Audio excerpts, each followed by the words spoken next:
College admissions can be particularly grueling, especially if your dream college or university happens to be in the top ranked ones.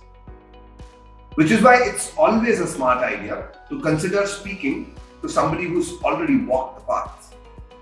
My name is Anand Venkatesan. I'm the founder of mentorscapital.com. We are a mentorship, test preparation, and admissions consulting platform.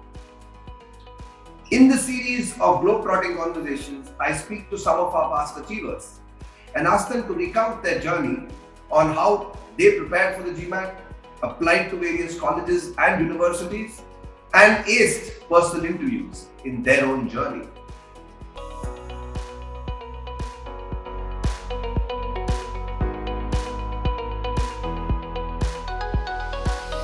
So welcome, and in today's interview, I'm speaking to Shaurya Dewan. Shaurya is is going to study the Masters in Finance at the London Business School.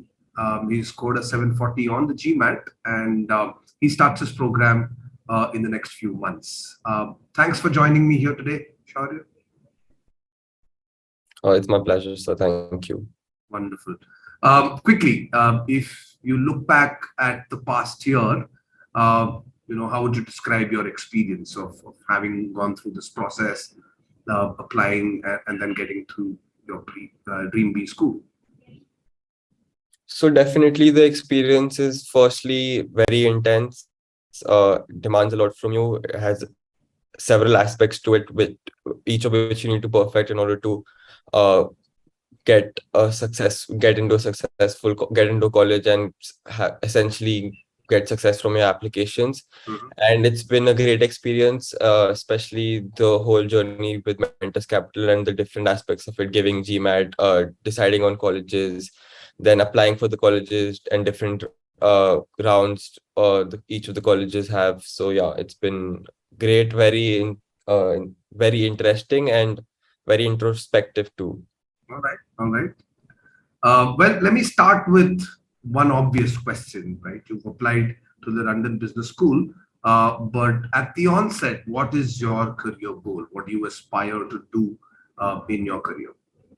So I have a keen interest in the field of finance, and I plan to pursue something in the field of finance. Currently, I'm more interested towards investment banking. However, having little or no experience in all of the different fields, I'm still open with respect to my career options.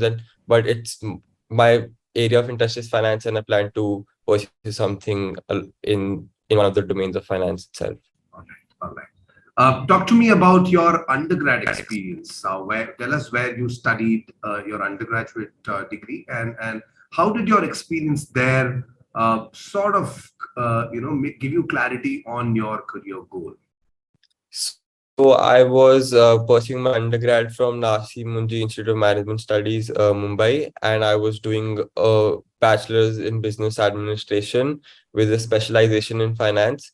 So firstly, the program in NMIMS was very holistic and had all aspects of business involved in it. However, over the course of the first 2 years, I started my interest, or there was a keen interest in finance and the financial subjects. So financial modeling, financial management, investment analysis, and financial markets, all of these subjects really started to intrigue me, and my clear affinity towards them was visible to me as well as throughout my scores as well. And because of the very same, I also started investing in the stock market, and also started reading about different mutual funds and different emerging global markets. So my interest was clear, and in my third year, I took a specialization in finance, which only made my interest stronger, and which is why I'm now pursuing a master's in financial analysis from LBS. Well, my next question is, what was your inspiration? What made you decide that you want to pursue a master's program? My inspiration. So I had several set of plans, or several set of various courses my life could take, and I had decided that I'd dibble dabble and try, or at least try in each like always have those options open, and this was one of the paths I was looking to, that going for a master's directly after my undergrad. This was not the only path. I was also applying for placements, and I was also maybe planning to do a MBA, if not a master's right now.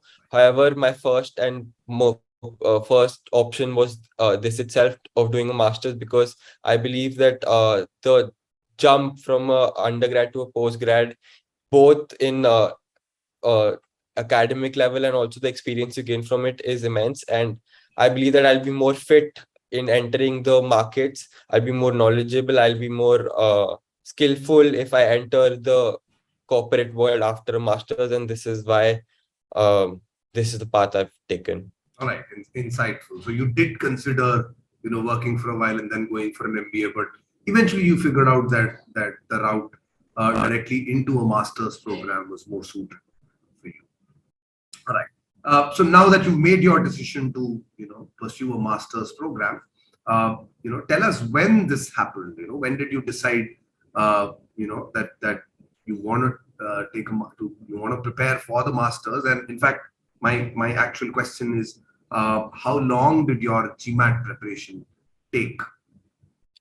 So actually, as we all know, we were all marred by the COVID pandemic, and we were I was sent back home from college, and I essentially had nothing to do except online classes for like 2, 3 hours in the morning.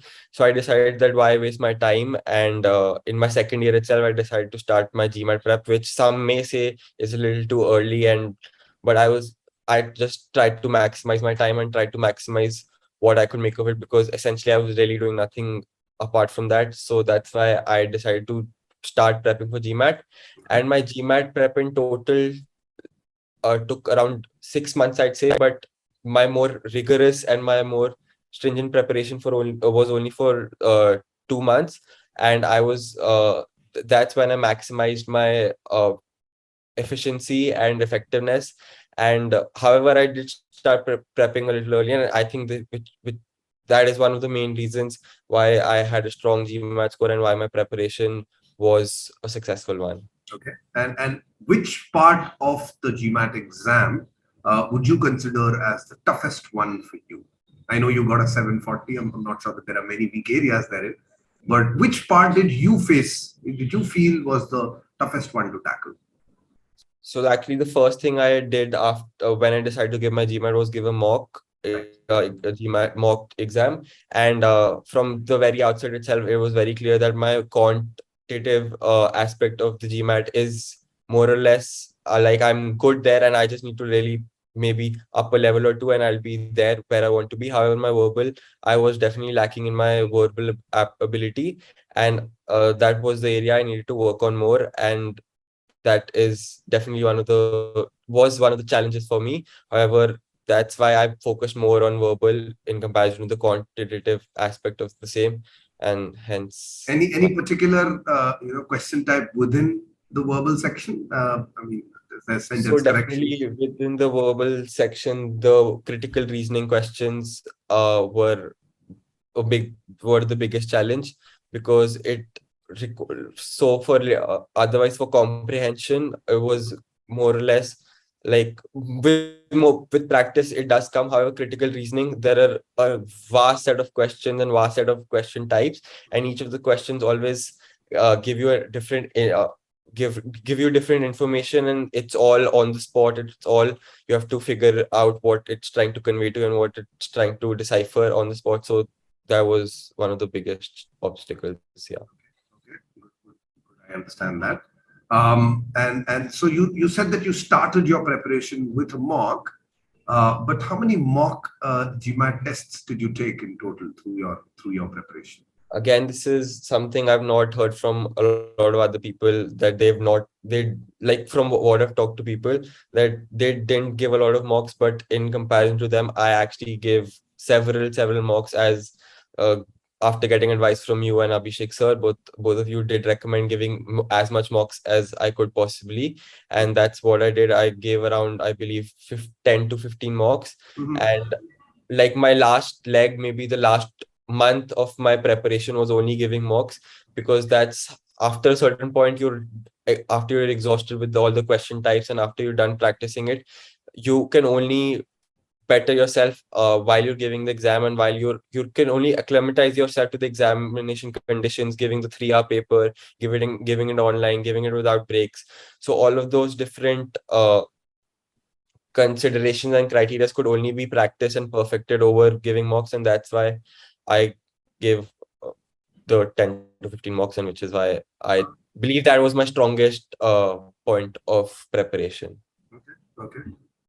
I understand that, and I think it is something that we recommend. Acclimatization, I think, is the key word that you used, and I think that was spot on. Right, you understand the test better when you face it more often. Okay, so let's change direction slightly. We've talked about the GMAT. Let's talk about the application process, right? So, for the LBS application, it's one of the most competitive sort of programs to apply to, especially the MFA program there. If I ask you to look back, what is one attribute on your application that you believe gave you the biggest sort of push towards success, right? What increased your chances of success the most in terms of things on your CV, things on your profile? I don't think I can point out one specific aspect of it. I think it's the whole roundedness which Okay. really helped me. So all of my internship experience, my good GMAT score, my good undergraduate scores, and my other leadership experiences, all of Mhm. that together cumulatively made it a strong profile. And along with that, my application, which involved, I think 6 essays, was very I was very precise and holistic, I believe, and really showed my all-round abilities, which is why I believe I was given the admit. Okay. A diplomatic answer, a mix of things that you did in your life, and I think, while I'm taking a dig at you, it is the reality. There's no one specific area that can get you into a Dream B school. It has to be a master of multiple areas that probably schools prefer. But uh, you know, talk about the application. The B school interview, right? The interview that you took with LBS. Um, what was the major areas that were what were the major areas that were discussed in your LBS interview? So one interesting thing about the LBS interviews is that it's generally taken by the alums itself. So it's people who have studied at LBS and who've undergone the whole system of it, who take your interviews, and they're maybe 3-4 years elder than you, and now in the corporate world working after successfully completing their LBS graduation. So I believe that definitely had a more personal connect. You could have a more personal connect with your alums, and the interview moves from a more general general questions about how and why you're going to LBS and what makes you stand out and why you're doing this right now in this aspect of your life, to more specific questions about your program and how you'll add uh, value to the program, and also some technical questions. However, given the fact that it's taken by an LBS alum, it's more about your personality, your motivations, as well as your experiences, more than the technical side of it, which again I found was very interesting and was very. The conversation lasted for I think 1.5 hours, and it was very natural and easygoing, and that was one was the best aspects of the whole process. And it was, maybe for the last 30 minutes I was asking the question, I was asking the alum the questions instead of her asking me the questions. So it was very, I'd say it was just very, it made me very comfortable, and it was just like another conversation I was having with another individual about my career and about where I want to take it with. And uh that's a very interesting aspect of the I mean, a application one and a process. half hour interview that seems like a conversation usually gives you the vibe that you're gonna get that tick that box. All right. So you've talked to us about the application process. The application itself, and how detailed it was. 6 application essays. Fairly long format answers that you prepared for those.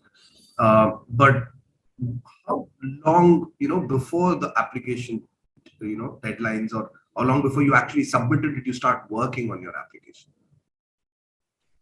So I believe that I started GMAT was my first application take. It was the first thing I put. I decided myself that I first need to get done with my GMAT, and then only I'll start towards my application and start towards shortlisting the colleges according to my GMAT score, because that's a big criteria for all the colleges, and the score you get, you can accordingly maybe apply to different colleges. So after getting done with the GMAT, I did look at a lot of different colleges, a lot of different programs, and looked at the programs, core courses, the elective courses, what they were offering to me, if they inclined, and if it resonated with what I want to do. And after shortlisting the colleges, maybe so I was planning to apply to some of the colleges for round one. However, I did believe that my application wasn't as strong and my essays could have been better. So that's why I delayed my application to LBS itself to round two. So I'd say 3 months I was working on those essays, and definitely not the first. I did take it a little lightly for the first month. However, after understanding that my application is not at par after the round one deadline did come, the next 2 months I was constantly going back to my essays, thinking of how I can improve it, taking input from several persons, you being one itself, taking input from alums, taking input from my cousins who've already done some of these courses. So all of that took around 3 months, I'd say. That's a candid answer from you, saying that, accepting that, maybe the first time you create an application, you could tend to be a little complacent and take it lightly, and that's big of you to accept.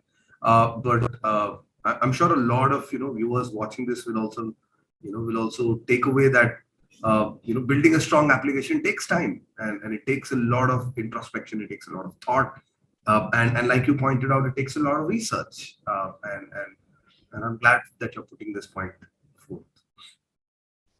Anything else about the application journey itself that you'd like to share with us? So about the application journey, I'd say one of the most important aspects of any application after you've done with all your scores and everything is what you actually write in your essays. And the essays, for most part, are asking about your motivations, your challenges, so they're basically divided into two. Firstly, what all you've experienced and what all you've done, and what all you want to do and what all you wish to aspire to achieve in your life. And not perfecting both of them, but just being honest with both of them is very important. You could definitely not fake your way through your or just flaunt your previous achievements and not mention some of the challenges or difficulties you did face during those times. And also you have to be more realistic about your future expectations and how there always should be a backup. Like one of the questions in for the LBS application itself was, if your first career option or the first role or first domain you wish to enter is not successful, what would your second career option be? What would your third career option be? So we had to mention all of those in great detail, and I think that exactly tells you that you have to be just honest with your application and just try to put your best foot forward and try to put an application that resonates with you and that reflects you as a personality and as an individual who is very determined and who's very willing to just learn. Though I believe that one of the most important things in life is just to continue learning. And if you're able to show your eagerness to learn and also your eagerness to have an impact with that knowledge, what you learn from is the most important thing you could translate into an essay. And that's what I think everyone should strive for. Absolutely, those are inspiring words. I think you need to be honest. I think that's a word you hear very, very infrequently when it comes to applying to B schools, and because it's all about bluster, it's all about impact and going over the top. But I think your perspective is different. You're saying that it's more about being honest and introspecting for yourself and finding out the real reasons and motivations for you pursuing a career of your choice, and I think that's must be appreciated by all of us. All right. Now I come to the last section where I want you to talk about your experience with Mentors Capital. Maybe you look back, at the last year and some, and tell us what about the journey really left an impression in your mind. So throughout the whole application process, as I said, firstly the GMAT, all of the personalized classes and all of the analysis sessions after the classes. So first, all of the individual different aspects of verbal and quant, even AWA was helped by Mentors Capital, and all the classes were on different topics and different aspects, and you could really understand where you're lacking and work on it on your own after being done with the classes. And after that, even during mocks, I was sending you scores and Abhishek sir my scores, and you were helping me analyze where I'm going wrong and the various aspects where I need to improve on, which question type is a challenge for me. So firstly, the whole GMAT experience was incredible. I was really helpful, all the mentoring throughout. And after that, definitely that's only the first step in the application. And after that, every step of the way, selecting colleges, what colleges are best for me, which courses are the best for me, which countries I should apply to, looking at different aspects of all of the colleges, and really making a list. So we started with I started with 20 colleges, and we cut it down to 5 colleges, which I was planning to apply to. So just going from the 20 to 5 is a lot of challenges, a lot of thinking, and having your advice and having your insight into that was very helpful.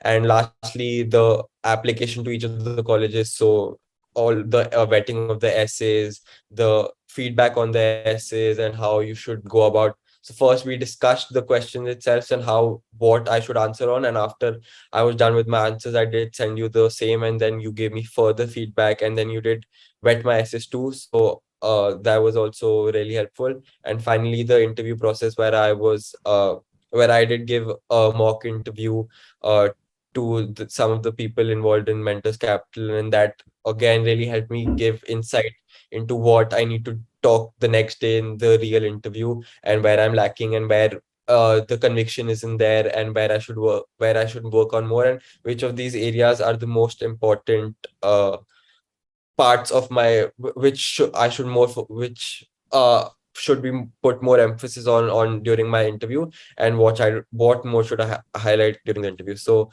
the whole journey from GMAT to my interview and now finally my admit, Mentors Capital and the people involved have always been there, and I'm very grateful for that. Absolutely, and warm words from you, and indeed, I think you have been one of our better students, and I'm glad to have been associated, with you, Sean. Certainly wish you all the best, in your future endeavors. But before we sign off, if there's one word you could use to describe Mentors Capital, what would that word be? One word that okay, that's a tough question. One word that I'd use to describe Mentors Capital would be, maybe not one word, but one sentence, is that they're there for you throughout your journey, and that's the most important.